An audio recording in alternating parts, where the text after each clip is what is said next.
Hello and welcome to the NC Property Insights podcast, where we explore the world's most exciting property markets around the world and bring you insider knowledge from the industry's top professionals. I'm your host, Cristobal Matos, team leader and real estate agent at the Nomera Capital team at Remax Collection Sim Group, based in the beautiful city of Lisbon, Portugal. Our team specializes in luxury and investment real estate, and I'm on a mission to facilitate real estate investment and luxury living, making it easier for everyone to get involved, gain financial independence, and get the most out of life. We believe that people should have a global investment perspective, and our goal is to find the best opportunities around the most desirable destinations.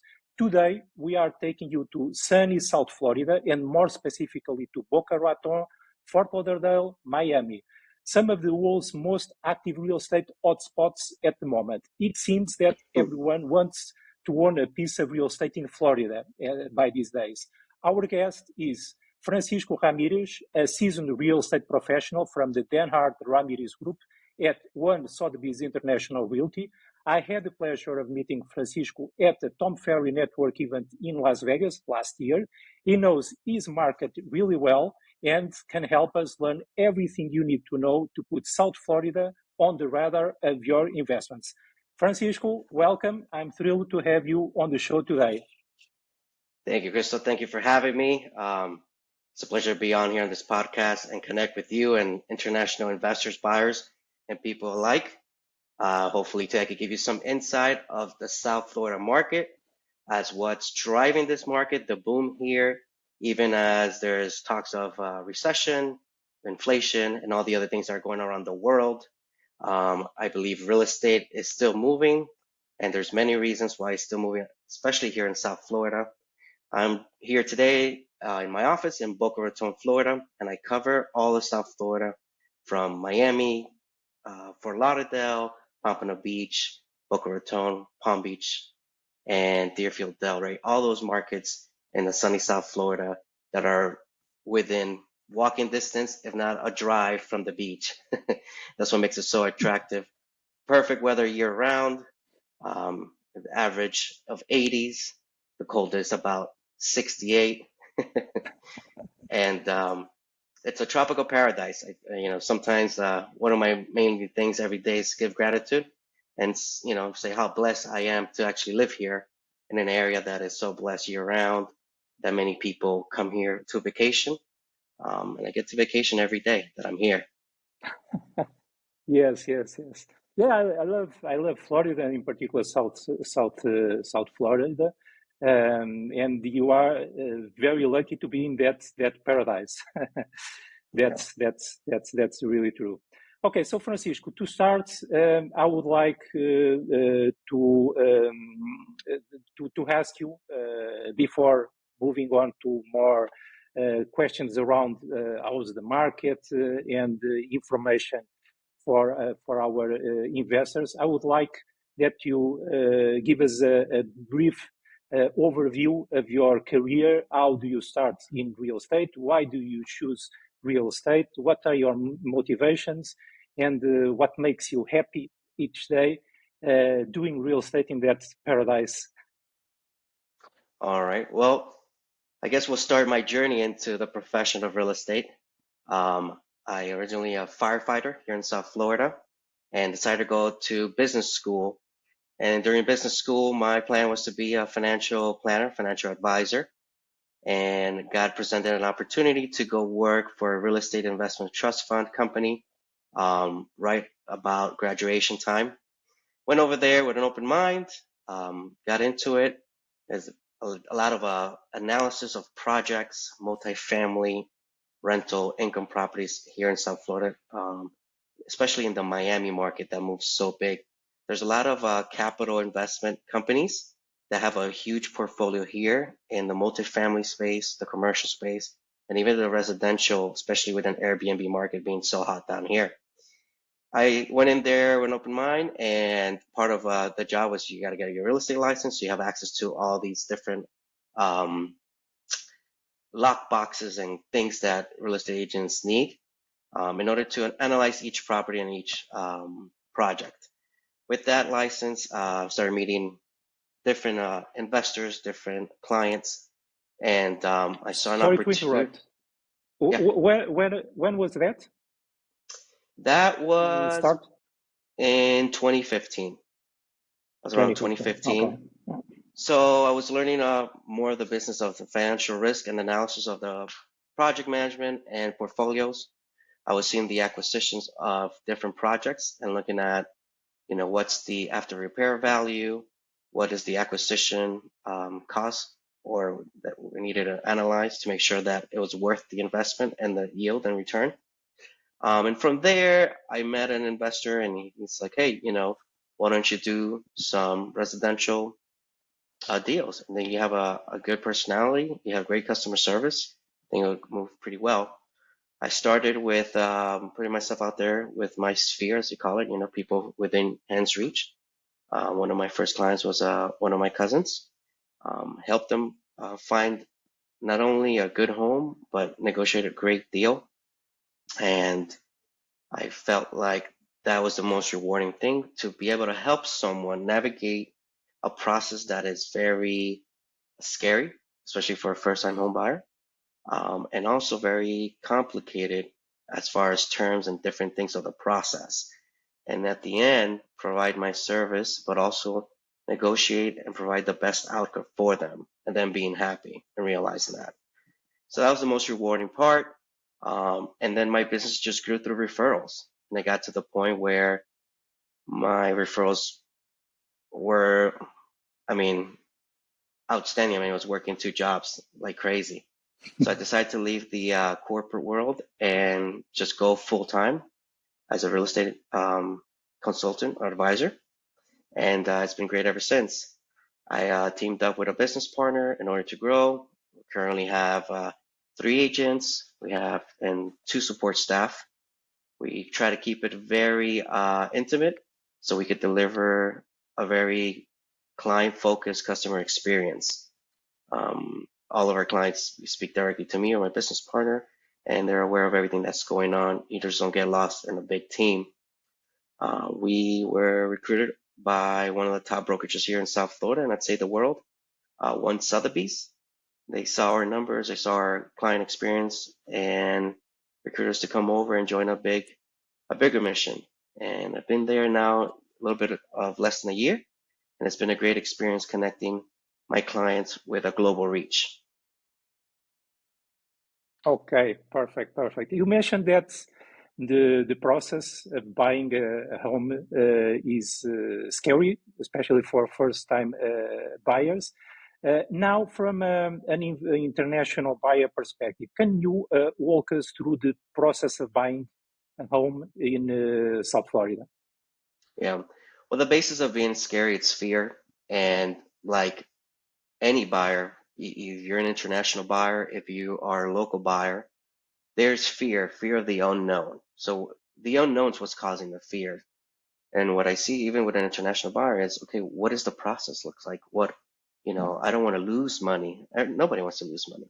But I think one of the best things we do is we sit down with our clients and we advise them through the process. So for a foreign international, there's a lot of myths out there, and a lot of people get information from second sources that are not true. An international buyer could buy a property here in the United States, specifically South Florida. They do not need a visa, contrary to belief. They also do not get taxed differently than a U.S. resident. There's a misconception about that oh, you're going to get taxed more, and that's not true at all. What happens is, if you are a local resident, you have a homestead exemption, so you have a discount on your taxes, but that has to be your primary residence. That is the only discount that there is in property taxes. After that, everyone gets taxed the same. Whether you are from Brazil, Portugal, Canada, or a U.S. resident, the taxes are the same. They're assessed by the property based on the market and the value of what you purchased the property. Now, for an international buyer, the first thing with any buyer is to see, are you going to buy this property cash or are you going to finance? Another unknown fear is like, how could you finance a property in an international market? And this is why it's so important to hire the right real estate professional that's dealt with foreign investors, because there is financing for international buyers. Now, the requirements are a little different. The requirements require about, on average right now, 30 to 40% of a down payment. That sales price has to be at least 300,000. And for some institutions or banks, they may want to see what they call some money set aside in an actual US bank. So for example, I have a buyer from Colombia who was very interested in buying. He got a loan for 500,000, putting 25% down. And all they required him was to open a US bank account and hold 20,000 in savings. As long as that was there and set, that was the condition of the loan. So that's better than saying, Okay, so put on hold in the account 20,000 permanently, right? And permanently, correct. he could get, yeah, okay. Which is an account that you're going to have access to here instead of locking it down as a down payment. So instead of putting 50%, he's able to put 25% and just put 20,000 set aside. Now the 20,000 works very constructively to the buyer because you have a savings for any incidentals, for any damage, for any maintenance fees that you may have. You have a bank account now that you could pay either the management company, a handyman, or any other US bank account seamlessly instead of sending a wire and getting international wire fees and things like that. So once the first step is determine, are you going to buy cash or you're financing, and getting you pre-qualified with the lender. From there, I have a question, Francisco. Sorry to interrupt you. If the buyer is buying on cash, is there a requirement to still open a bank account in the US or no? There's no requirement at all. Now, most international investors do open up a bank account here for the same reason I just told you. Yeah. They're like, well, I need to make payments to the homeowners association. I need to pay maintenance costs to the landscaping, the pool guy, different things like that. So it just makes it easier to be able to sell from a US bank to a US bank. And also it kind of sets a transaction record of every expense you have for that property here in the US. Yeah. So when you buy cash, it's not a requirement, but most investors do end up opening one up just for the ease of payments and maintenance and repairs. And after that, we either invite the client to come to town or we do a virtual Zoom where we go over different areas that are tailored to their goal. Some investors are looking just for an investment with the highest yield, with the highest cap rate and return. Others investors are looking for a seasonal home that they could go during their season, and then the other off months that they could rent it out in the short-term market.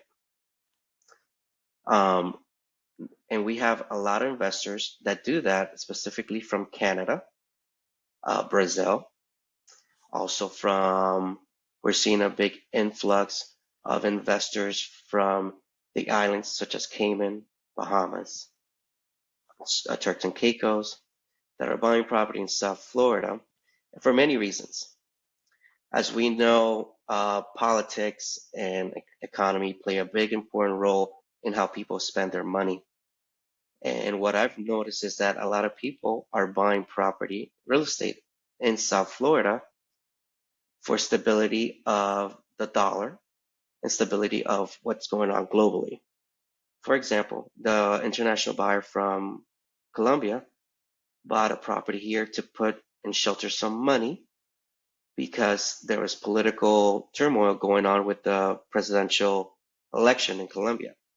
So he felt that he wanted to put his Colombian pesos to US dollars in a real estate investment property and get some cash flow. So there's different reasons why we have international buyers coming here in South Florida.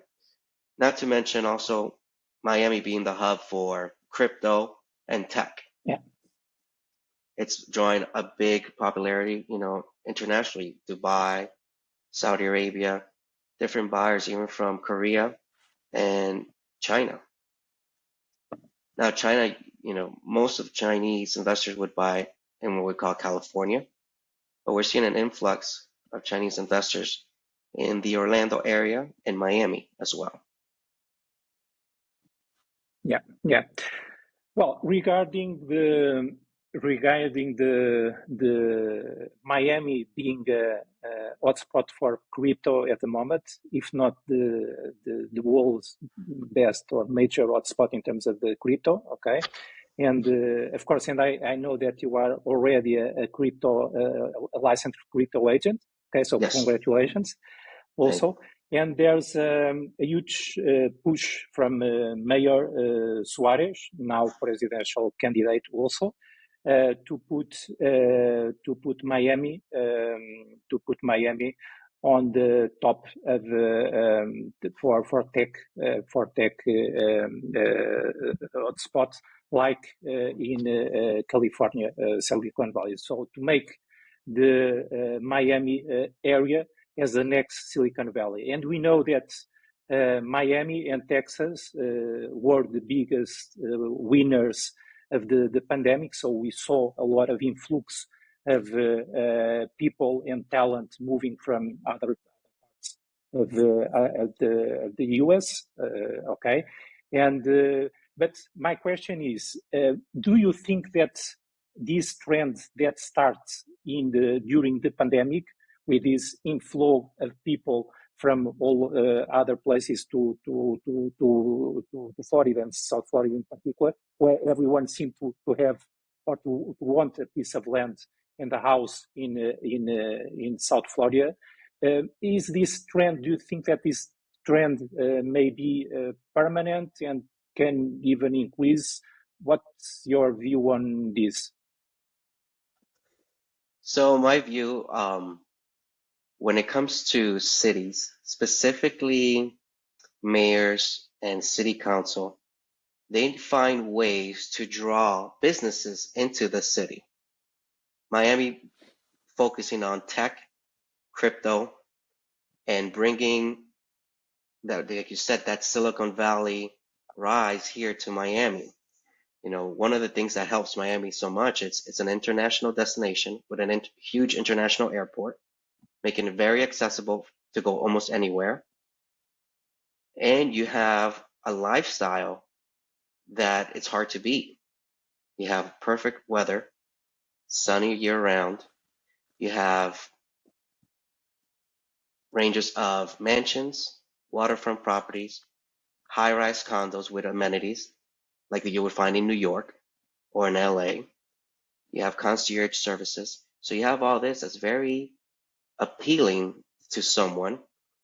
And then we've seen these municipalities and cities do is they say, Crystal, you have a company in LA. How many employees do you have? You have 800 employees.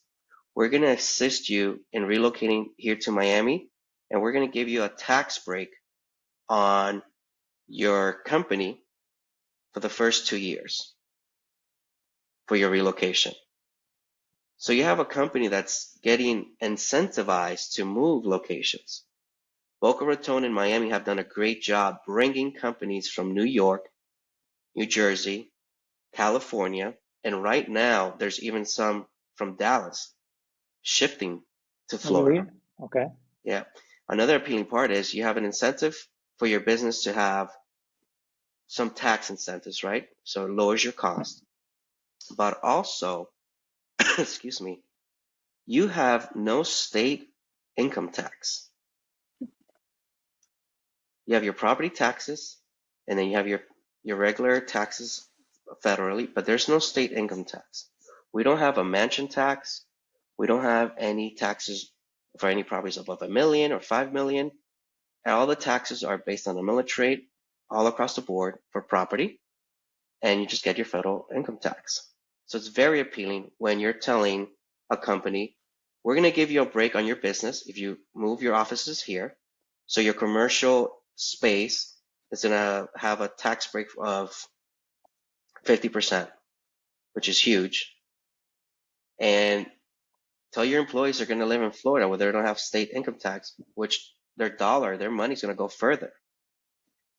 Oh, and on top of that, with the average home in California and New York and New Jersey is about 1 million.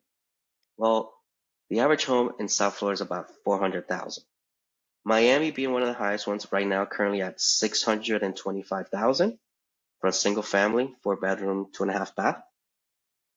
But 600,000 of a property in Miami would probably cost you about 1.2 in these other markets. So it's a good incentive. And that's what the mayor did. He saw that as, okay, well, we could get very well involved with crypto, bring that realm of people here. Let's incentivize big businesses. Come down here. We'll give you great deals on the commercial space and tax breaks. And then sell the lifestyle. People have been waiting to relocate to somewhere sunny. Yeah. And Miami has really become a crypto hub. I mean, you could go to a gas station and there's crypto ATMs. That's Yeah. normal here. You could buy real estate with crypto. You could send your escrow deposit with crypto. The whole process of the buying process could be in a blockchain, from your escrow, from all the documents, and it's almost everything virtual. So Yeah. it's tailored to a lot of different cultures and people and realms that has been very attractive. And I think, pre-pandemic and post-pandemic, the demand for South Florida will continue. Maybe not as much as it's been. Property prices have increased. The right pandemic was about 32%. Then after that, it was 25. Then last year was 16, and I think this year's about 8. Where in some markets it's on the negative. It's not 8. Maybe the average I was looking at nationally is about 3 to 4. So there's something to Yeah. be said of the demand here. And new construction projects are going up, and the skyline's being built up in Miami to keep up with the demand. The multifamily space for rentals is going to have a surplus by the end of the year. So that's going to affect the rental market just a little bit to plateau because there's going to be enough supply for the demand. So it's definitely been a very historic moment in real estate here in South Florida from many different aspects. Okay, so let's suppose that an international buyer, European buyer, he is in the process of deciding what to do with, let's say, 500,000 euros or dollars. Okay. Mm-hmm. What were your recommendations in terms of where to put the money in the real estate? What is the best deal out there in terms of best deals, best prospects for the future? What would you recommend? The best deals right now in South Florida are your new construction projects that are offering short-term rentals, that are additionally offering property management on site, a whole set it and forget it complimentary package for the investor to buy a property, which will allow to run the property almost like a hotel. You see, the Mhm. hotel industry and the Airbnb industry has a great demand. And even in Orlando, logistically, there's still not enough supply of Airbnbs to keep up with the demand of vacation, people that come for vacation. Miami, increasingly, you've seen an increase in Airbnb market and still has a great demand. So when you have these huge capital investment groups and developers looking at that trend, they're like, why don't we build a high rise? Offer it as short-term rentals. We'll self-management for low fee of 10%. We'll handle everything from the check-in to the checkout to the cleaning, and Yeah. we'll send a monthly check to our investor internationally or locally for their cash flow of their investment.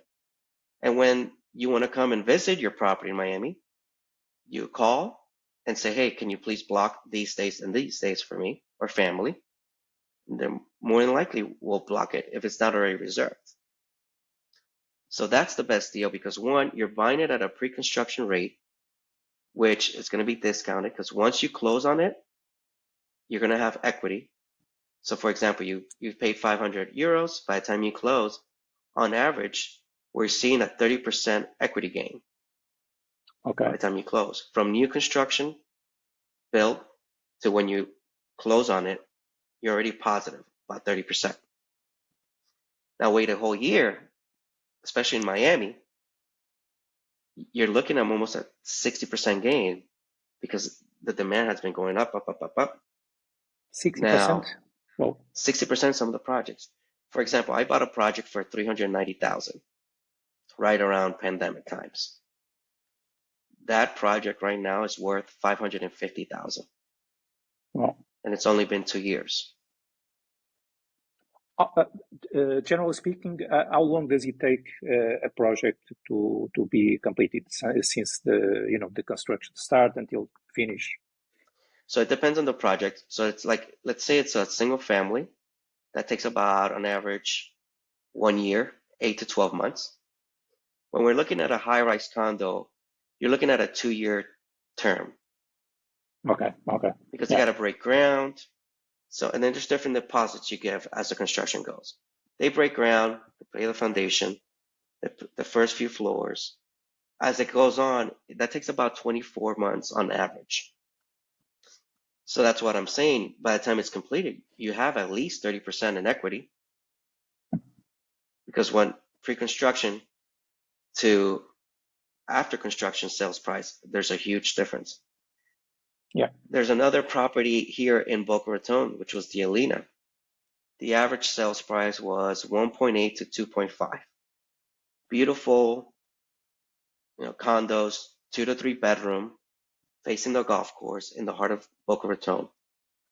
By the time completion of the first tower was done, those condos were selling for 3 million. Wow. Fast Yeah. forward a year and a half later, right now the record sale for one of the condos on the second floor, it's about 5 million. Wow. And tell me, how do you deal with the risk of construction, and how does the payment plan work there? So when someone does a reservation, what happens then? He has to put a deposit. How much is the deposit? How much is left to the closing? How does it work there? And how you deal So, with the construction risk? Because the buyer is putting some deposit up front, and there's a risk of the default of the construction company or the developer. correct. Yeah. Yeah. So when you buy new construction, there is apparent risk. One of the risks that we assess as, real estate advisors to our clients is who is the developer and who is the one running the project, who's the project manager. We want to know if it's a reputable construction company, how long they've been in business, and also what is their financial state. What we saw is some construction companies, and I would say non-reputable, especially contractors and developers, where what's an expression here in the United States, you pay Pete, but you rob Paul. So they're taking your money, but paying some other debts and Yeah. not managing money correctly. And when you're in this industry, you know who the reputable sources are and developers. And those are the main questions you ask.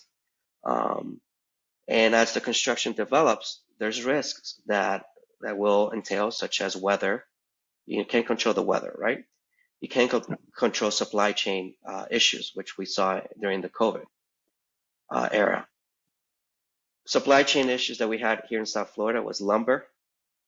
So lumber is very used for roofs, for framing, not so much anymore, but definitely for foundation and concrete build. So there's a limited supply of that, which caused delays during your construction. So one of the risks is that you may have holding costs, right? especially if you're financing it or you're putting certain cash at certain parts of the construction. So usually you're divided into 4 parts of deposits. The initial deposits are usually 25%, and that's at contract. Once they break ground, they're going to ask for another 25. So by the time it breaks ground, you're at 50%. Then what they do is, okay, the next 25 may be right when the rough is coming in. The rough is, the better way to put what a rough is when they start building the walls out, the inside walls, the kitchen, the bedrooms, the electrical components, the outlets, the plumbing, all those things are getting done because that's almost towards the end of the project. Windows are getting put in, things like that. And then on the final day of closing, then you put the last 25. Now, if you're paying cash, you just give the disbursements. Now, if you're financing, when you do the financing through a new construction or the bridge or whichever financing option you do, we have to look at those terms and see the time limits to make sure they coincide with our project. For example, I had a client that had a 12-month period on the construction site with a developer, and his loan package said 6 months. So I said, wait a minute, you don't want to do 6 months. You want to stretch it out to 12 months because in 6 months, your house is not going to be ready.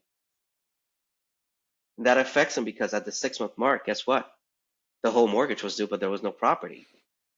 So that's going to be an issue. So those are the risks that we look at as advisors for our clients to make sure everything's dotted, everything's clear, and that we look at any risks that may come ahead.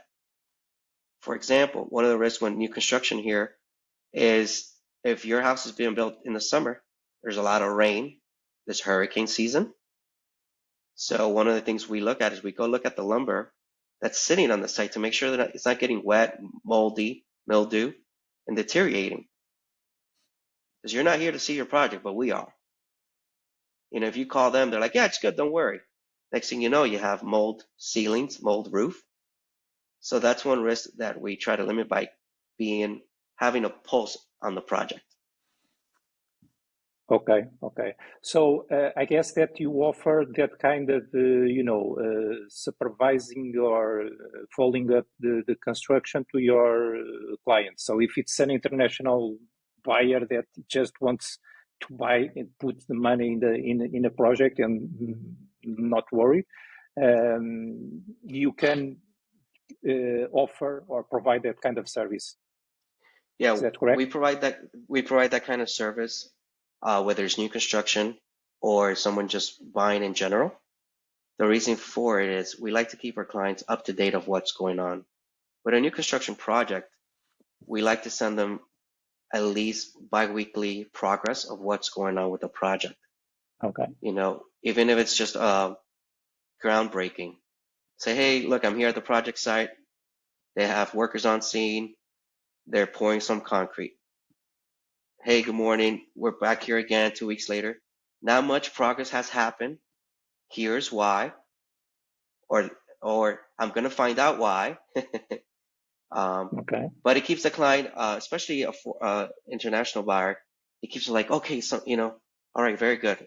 They're aware of the process, and a lot of our clients feel like, thank you so much. I felt like I was here on top of it for every step of what's going on with my project. Okay, that's awesome. So you are sort of the eyes of the client on the ground, right? Absolutely. We're the eyes that the client hires because these eyes know what they're looking for and they know what questions to ask for. That way, our client feels very safe and sure of their investment of what's going on and at peace. Okay. In terms of the deposit, when the client makes or sends those deposits, do they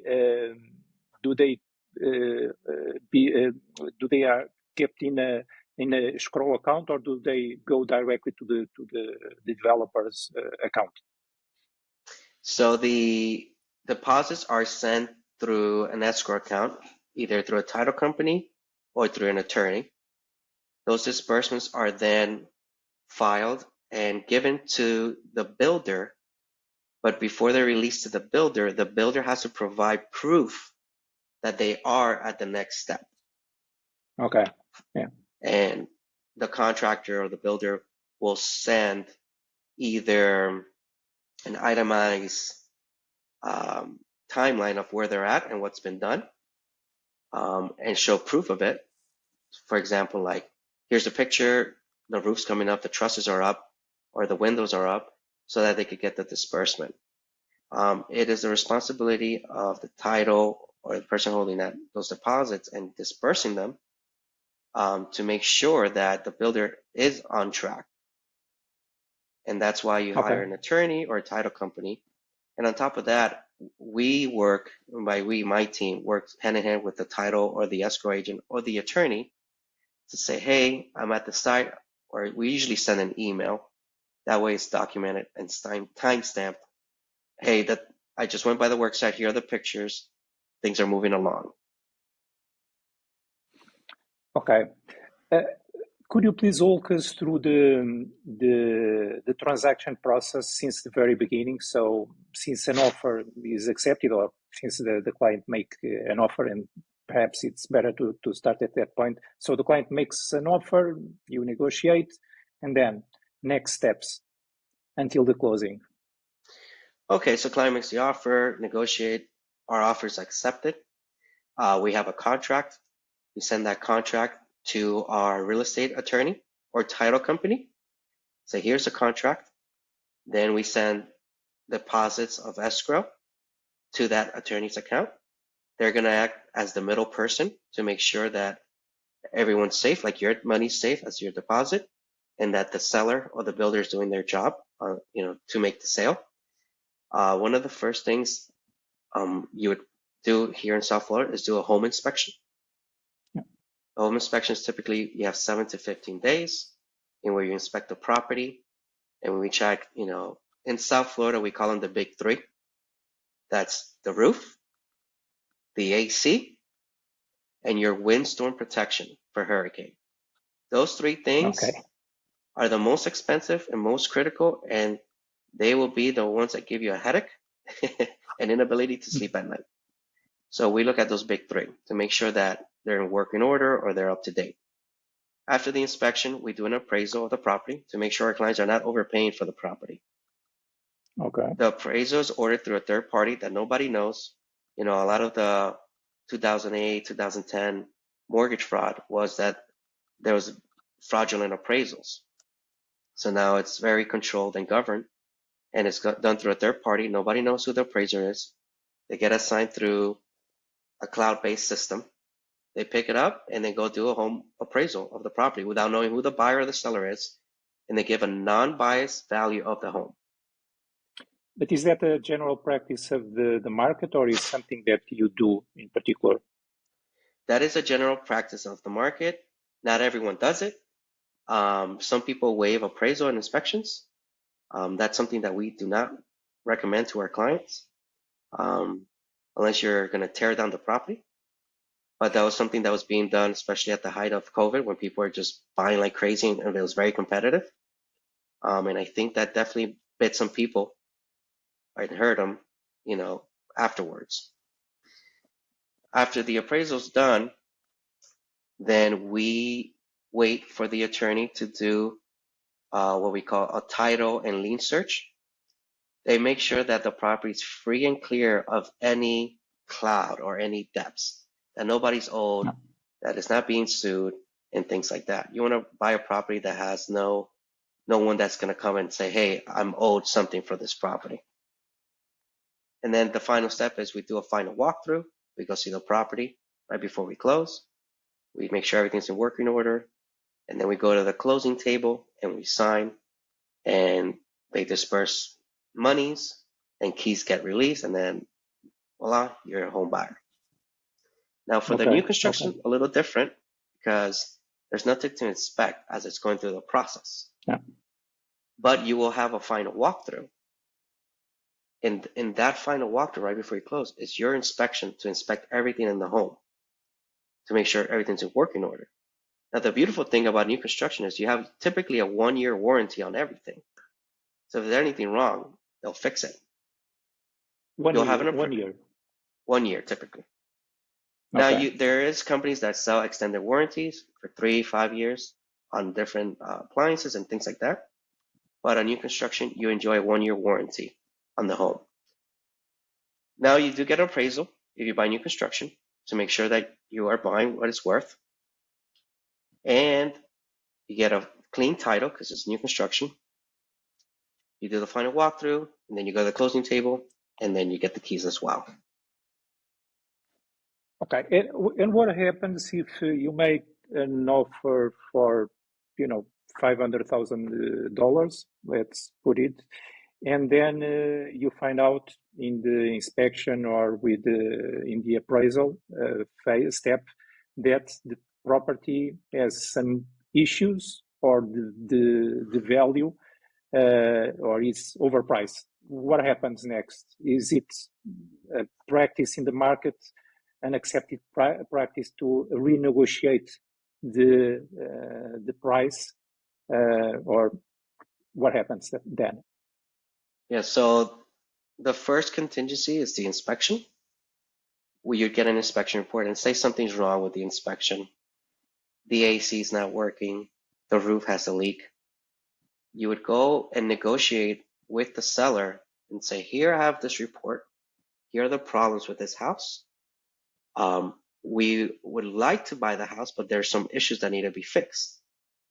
We typically say the seller could either fix them or they could give a credit to the buyer so the buyer could fix them after closing.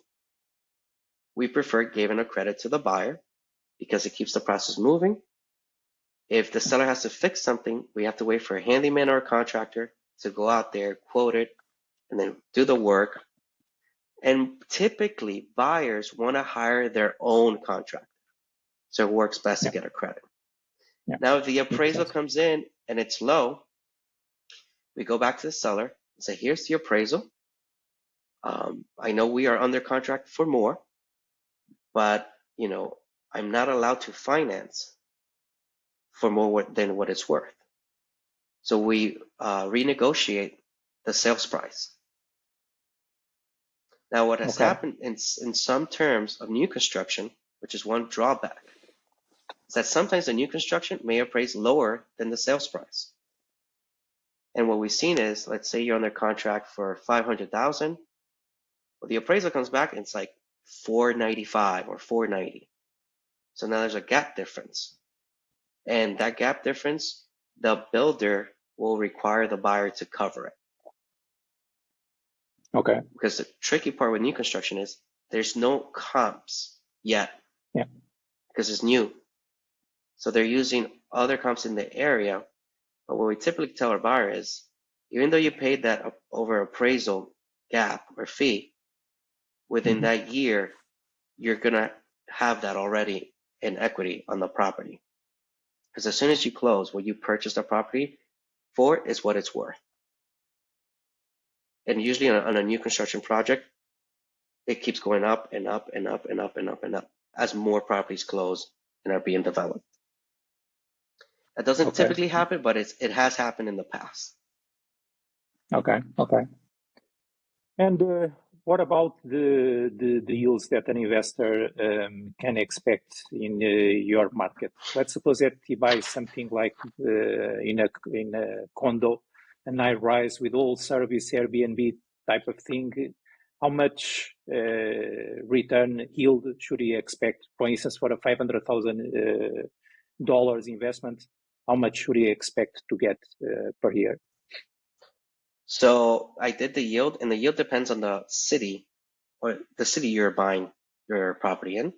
It also depends if it's a condo or a single family home or townhouse. But I got some interesting data here that I pulled up. The rental yields for Miami are 14% on average. Orlando, 14%? yes. Orlando, 19%. Now, Fort Lauderdale. Really? No. Okay. Now, those are the top two markets, Miami and Orlando. Now, Fort Lauderdale, you have a 10% yield. And that seems to be the average. In Boca Raton's also 10. In areas of Palm Beach, it'll go down to about a 6. And it all depends on the demand for the rental market. Now, if you look at Orlando and Miami, the yield's higher because there's an international airport. Once you have an international airport, there's more demand for that city. Yeah. So these 14, for instance, in Miami, these 14%, what is the net? Okay, what is the typical cut in terms of tax, homeowners association fees, and so forth? What's the net figure on average? So the yields I gave you were for the short-term market. Short term, okay, not traditional, not standard traditional. You're renting them daily, weekly, or monthly, up to 4 to 6 months, right? Whether you're using VRBO, Airbnb, property management company, or doing it yourself. It just depends on where you're at. Now, your long-term, you're buying something with a long-term, with a 12-month tenant, your yields are on average from 5 to 7. Okay. And that's more steady, right? That's why that yield is lower, because it's a steadier, safer investment. Your short term is on. But even though in the short term for Miami, these 14%, it includes everything.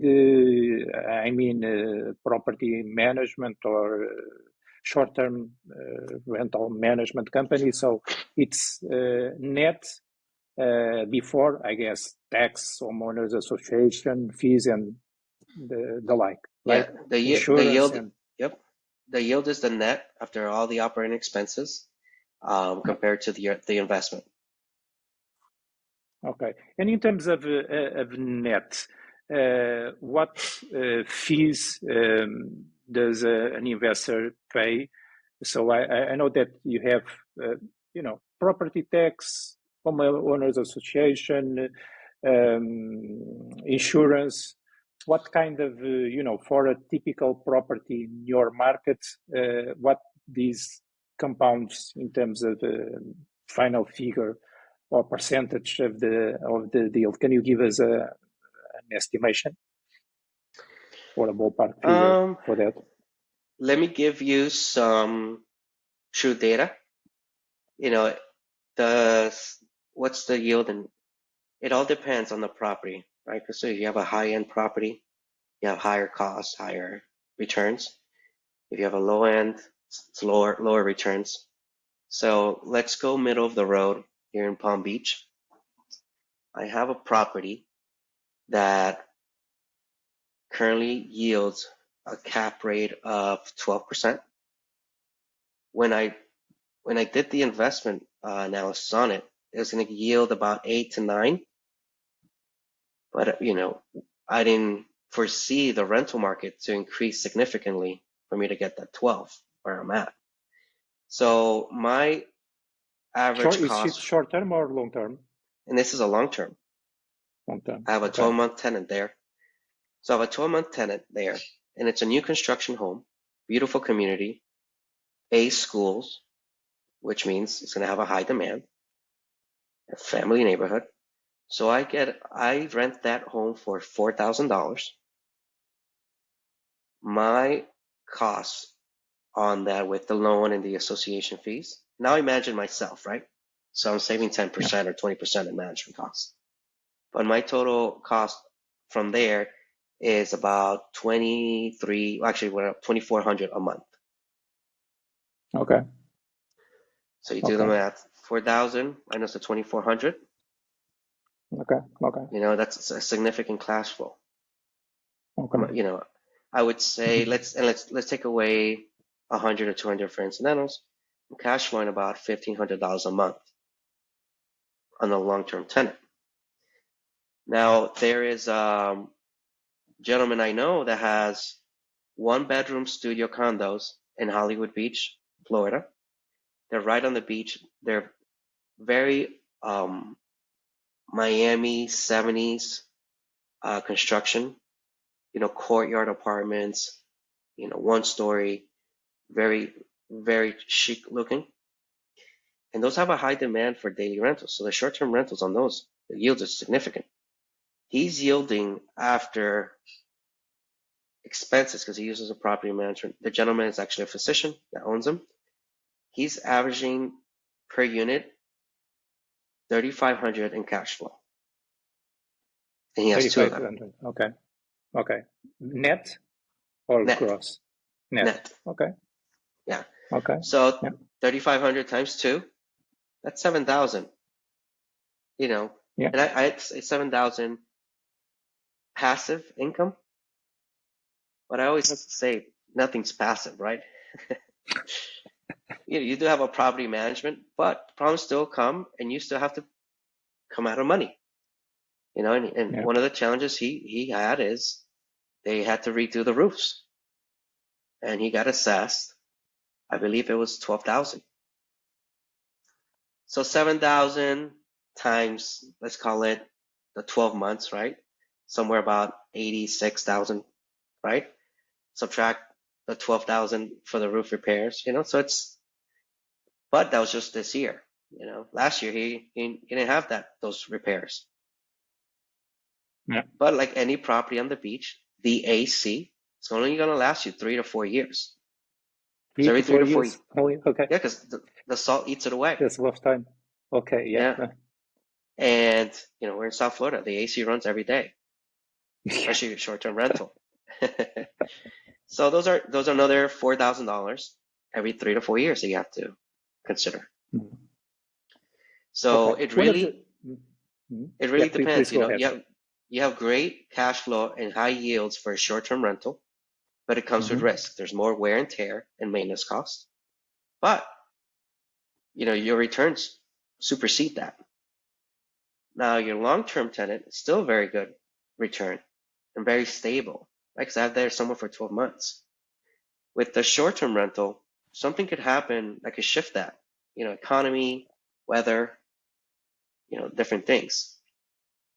Yeah. You know, if something gets flooded, like Florida gets flooded, your short-term rental is getting $0 a day. Yeah. Where my long-term tenant is still living there and it's paying, you know, even though it's flooded, Yeah. they're still paying monthly. Yeah. Yeah. Yeah. One of the biggest concerns from investors from this part of the world is the climate risks and the hurricane season. So we are probably seeing in the news. How do you address that kind of concerns? Because here people think that okay, I will buy in Florida, but then I'll have, you know, every other year something will happen, and I'll have expenses fixing the roofing and so forth. So how do you address those concerns? Are those concerns real or? Those are real concerns. And I think before you buy a property, having the right real estate advisor could save you those headaches. Before we make an offer, I look into all those things, the costly things, the big three, the roof, the AC, the windstorm protection. I look at if there's an HOA, homeowners association or condo association, what is the monthly association fee? And what are some of the assessment or fees coming up? When was the roof last replaced in that condo? Are they looking to redo the pool? Are they redoing the lobby? Do they have reserves or savings set aside for those things? So it is a very valid worry for a buyer. And it's up to the buyer to hire a trusted real estate advisor that knows how to navigate and look further into your maintenance costs for that property that you're looking to buy. When we look at something new construction, that's why new construction is such a win.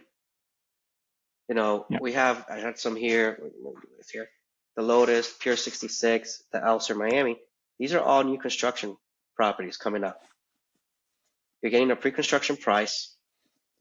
You don't have to worry about any of those maintenance costs coming down the line.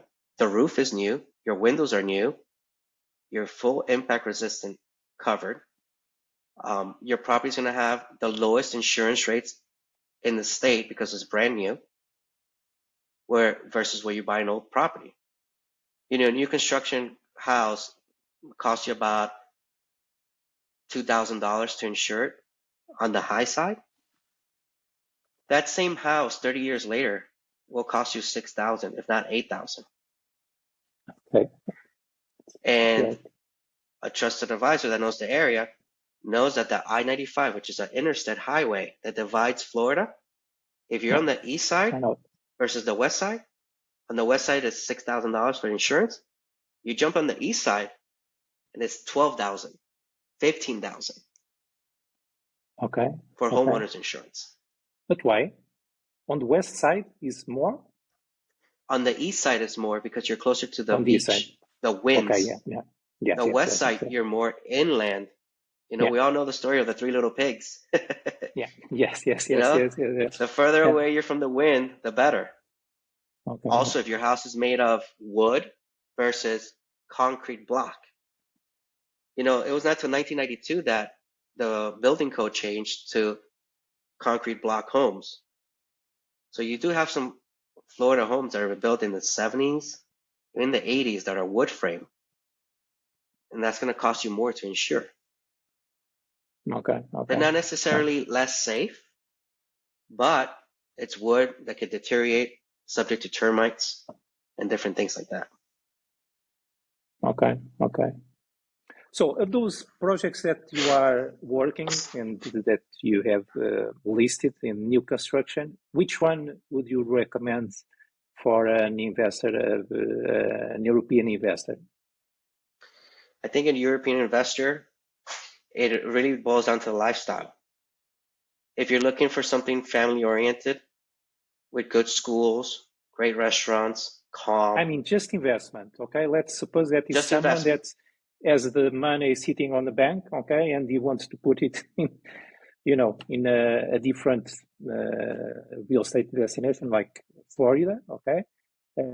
Where should he put the money? And it's like just passive income, put it and forget. He doesn't want to stay there. It's just for a pure investment, pure investment perspective. But with the favorable prospects in terms of equity appreciation. Okay, not only from the point of view of the profitability, the yield, but also in terms of what do you think it will turn into a bigger appreciation in terms of equity in the future? So the biggest where I would recommend investors right now would be the Elser, Miami, Also, and the okay, and the Waldorf Astoria. And the reason for it is pre-construction, so you're gonna get a good price for it. It's also in the heart of downtown Miami, in a great location with high demand for rental, not only long-term but short-term. You're walking distance to the major attractions, the Miami Heat, the basketball arena, all the concerts. You're right there to, 5 minutes to Miami Beach, South Beach. It's such a great location, and it's an area where the tech boom is happening. yeah, You're within the design district, Wynwood. So it's such a yeah, great international melting pot. So you're gonna have appreciation. The supply and demand is not, the supply is not keeping up with the demand, and it's a set it and forget it. They're gonna manage it for you, the cleaning, the maintenance, everything, and you have the luxury of calling and say, hey, have my house ready, have my apartment ready. I'm coming December. Yes, sir, Mr. Costello, it'll be ready there. And you're gonna have a world-class service from these hotels. This is not like your regular property management company running it. These are exclusive, high-end that offer a great experience to their clients and people visiting. So you're looking at a 5-star resort that you own, and it's going to appreciate as the Miami market continues to grow, yeah. as the demand continues to expand. The Waldorf Astoria is going to be the highest building, the most iconic building in Miami once it gets built. It's going to be Okay, the highest okay. skyline. So for an international investor or an investor in general, that's where I would put my eggs. Right? Okay, okay. I own a piece of real estate in the highest building in Miami. People are gonna be like, "Oh, I know that one. It's the one that's the blocks going up." Yeah. So And what's the price point there? the price point there ranges around 1.5 million, depending on what you're Okay, trying to get. when they first started, it was around 800,000, but How about many 1.5. how many beds for a 1.5 million? We're looking at an average 2 to 3 bedrooms, about Okay. 2,000 to 2,500 square feet. So it's a good size condo apartment. Again, there's different options, right? You could go Yeah. for the smallest option or go for the 3 bedroom big option. But it's gonna have Okay. world-class amenities, poolside service, valet parking, concierge, grocery. You could just order your groceries from an iPad, get delivered to your apartment. Yeah. What better way than to get to your property? You're flying to Miami International and you get to your apartment, you open the fridge, and you have everything you want there. Water, Coca-Cola, your snacks. Yeah. It's a world-class service that they're offering. Yeah, there's one question that pops up a lot of time with our clients, even high net worth individuals.